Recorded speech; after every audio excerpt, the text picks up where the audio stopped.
बैठ जाइए, बैठ जाइए, बैठ जाइए। अमरीश जी, आप बैठ जाइए, बैठिए प्लीज।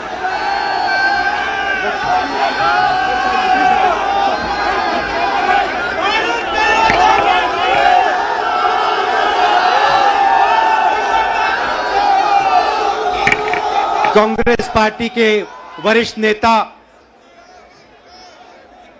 हमारे प्यारे कार्यकर्ता, भाइयों और बहनों, प्रेस के हमारे मित्रों, आप सबका यहां बहुत बहुत स्वागत, नमस्कार। मैं जहां भी जाता हूं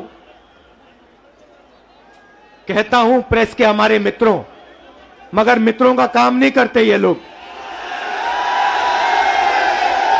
हमारा छोड़ो, जनता के मित्रों का काम नहीं करते ये।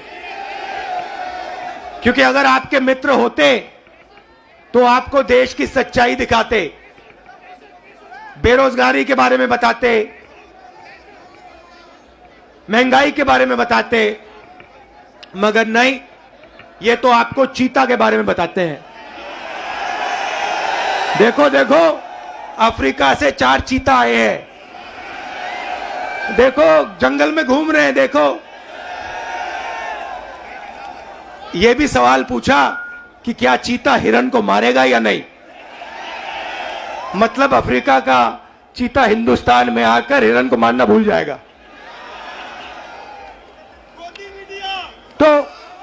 तो मित्र तो है नहीं। अच्छा, मीडिया बात नहीं उठाती जनता की, तो हमने सोचा पार्लियामेंट में भाषण करो।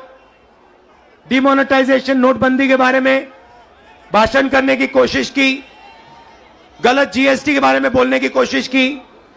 जो हम जमीन अधिग्रहण कानून लाए थे, जब नरेंद्र मोदी जी ने उसको रद्द करने की कोशिश की, हमने पार्लियामेंट हाउस में बोलने की कोशिश की, वहां पे माइक ऑफ कर देते हैं। देखो ऐसे माइक ऑफ, जो बोलना बोलो। हेलो, नमस्कार, कैसे हो।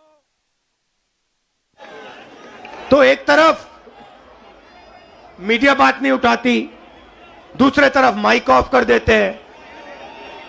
तो हमने सोचा चलो जनता के साथ कन्याकुमारी से कश्मीर चलकर जनता से बातचीत करें, जनता की आवाज सुने और जनता के दिल में जो है वो रखें। 3000 किलोमीटर हो गए, कन्याकुमारी से शुरू किया। कम नहीं होता भाइयों और बहनों। आप ये मत सोचो कि 3000 किलोमीटर कम होता है, कम नहीं होता है। 110 दिन हो गए, मगर अजीब सी बात है, थकान नहीं है। आप देखिए, मेरा चेहरा देखिए, कोई थकान नहीं है। लोग पूछ रहे टी शर्ट में कैसे चल रहे हो। ना थकान है, ना ठंड लग रही है मुझे। अब मैं क्या बोलूं।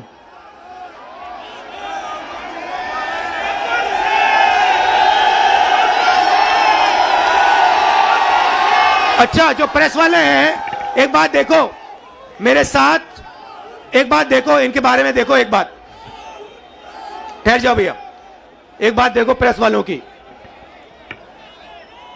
मैं यात्रा में चल रहा हूं, मैं टी शर्ट में हूं, मेरे साथ किसान के गरीब बच्चे चलते हैं, वो फटी शर्ट में होते हैं, उनकी पूरी टी शर्ट भी नहीं होती।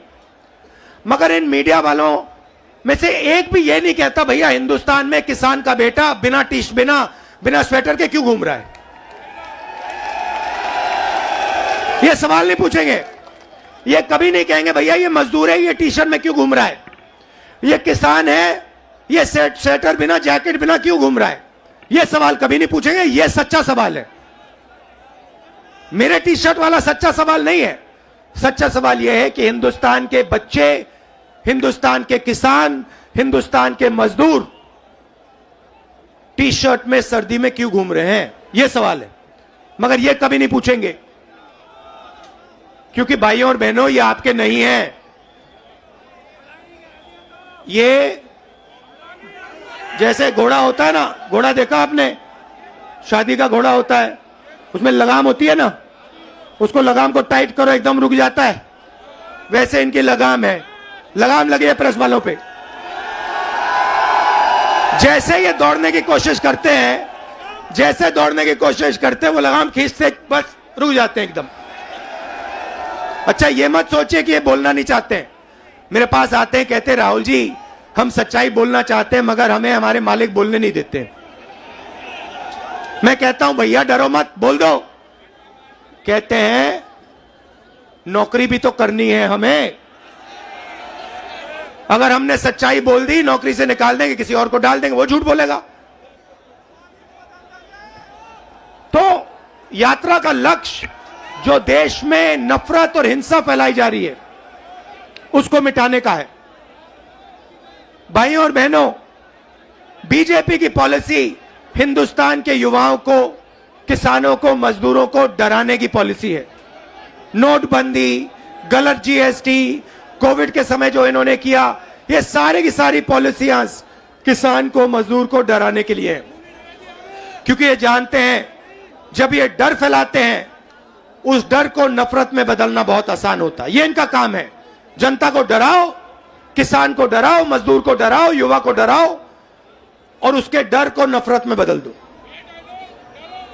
डरो मत। ये भैया, ये एक बात समझ लो, ये आपने बोला डायलॉग, ये मेरा डायलॉग नहीं है, ये शिव जी का डायलॉग है। ये डायलॉग डरो मत, ये हमारा धर्म है। अब देखिए, ये करोड़ों लोग, करोड़ों रुपए का, लाखों करोड़ों रुपए का, अरबपतियों का कर्जा माफ कर देंगे। लाखों करोड़ रुपए 1 मिनट में माफ कर देंगे। और किसान भूखा मर जाए उसका कर्जा ये माफ नहीं कर सकते, कभी नहीं कर सकते। आप यूपी के, बाकी हिंदुस्तान के किसान हमारे पास आए थे, यूपीए की सरकार थी, आपने कहा हमारा माफ करो।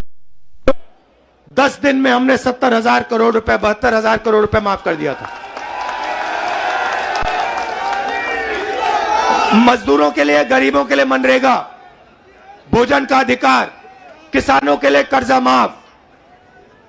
तो हम डर को मिटाने की राजनीति करते हैं क्योंकि हम जानते हैं अगर ये देश डर जाएगा इस देश का फायदा नहीं होगा, अगर नफरत फैल जाएगी इस देश का फायदा नहीं होगा।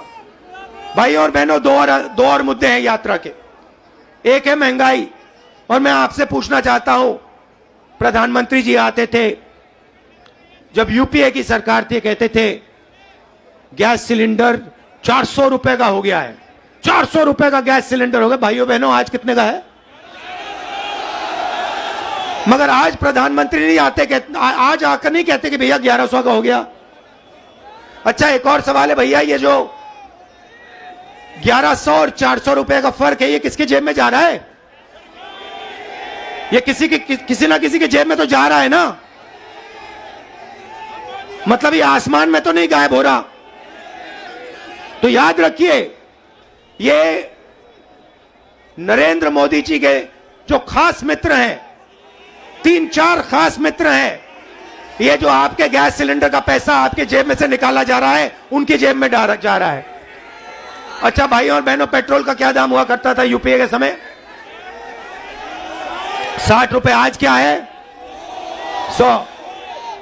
तो ये भी याद रखिए, ये जो 40 रुपये, 60 रुपया जो है, जो आपके जेब में से निकाला जा रहा है, ये भी उनके 2-3 मित्रों के जेब में जा रहा है। तो हमारा दूसरा मुद्दा महंगाई, और तीसरा मुद्दा, सबसे बड़ा मुद्दा, जो देश में नोटबंदी, गलत जीएसटी के कारण बेरोजगारी फैली है। आज 3000 किलोमीटर में हर स्टेट में मुझे युवा मिलते हैं। मैं पूछता हूं क्या पढ़े, कहते हैं इंजीनियरिंग की, डॉक्टर बनने के लिए पढ़ाई की, आईएएस के लिए तैयारी की। और फिर मैं पूछता हूं भैया आप करते क्या हो? कहते हैं राहुल जी, शर्मा के कहते हैं राहुल जी हम तो मजदूरी करते हैं। कोई कहते हैं भैया, कोई कहते हैं मजदूरी करते हैं, कोई कहते हैं भैया हम पकौड़े पका रहे हैं। इंजीनियरिंग की पढ़ाई की, आलू के पकौड़े बना रहे हैं। अच्छा, एक रास्ता था युवाओं के लिए अग्निवीर वाला,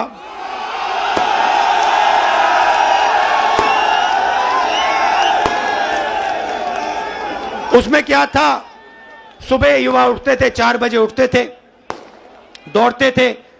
यूपी में आपको हर सड़क पे दिखेंगे, देश की रक्षा करने के लिए दौड़ते थे।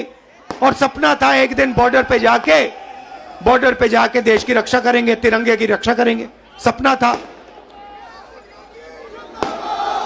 युवा 15 साल सेना में सेवा कर सकता था, उसके बाद उसको पेंशन मिलती थी। नरेंद्र मोदी जी ने कहा नहीं भाई, ये 15 साल वाली बात छोड़ो, पेंशन वाली बात छोड़ो, ऐसे करते हैं 6 महीने ट्रेनिंग करो, बंदूक पकड़ो, 4 साल रहो, फिर जूता मार के बाहर निकाल देंगे और उसके बाद बेरोजगार हो जाओ। नया हिंदुस्तान। और जब युवाओं ने कहा कि हमें यह अच्छा नहीं लगा, और जब युवा सड़क पे उतरे, नरेंद्र मोदी ने क्या कहा? नरेंद्र मोदी जी ने क्या किया? उन्होंने उनसे कहा कि अगर तुम्हारी फोटो ले ली गई सड़क पे तो तुम्हें सरकारी नौकरी नहीं मिलेगी। तो देखिए,